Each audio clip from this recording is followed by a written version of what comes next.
Muscle system body parts పైన connected body parts అయితే దాని అంటే మనకు పొరలుగా ఉంటాయి కాబట్టి మన బాడీ అనేది తర్వాత అది మజిల్ సిస్టమ్ మనకి సర్క్యులేటరీ సిస్టమ్ అనేది ఈ విధంగా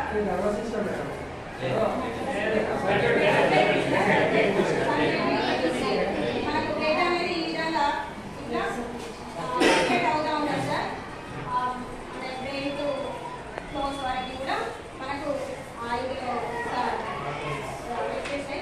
మనకు డేటా అనేది సర్క్యులేట్ అవుతూ ఉంటుంది. ఇది సర్క్యులేటరీ సిస్టమ్ సార్. తర్వాత కంట్రోల్ సిస్టమ్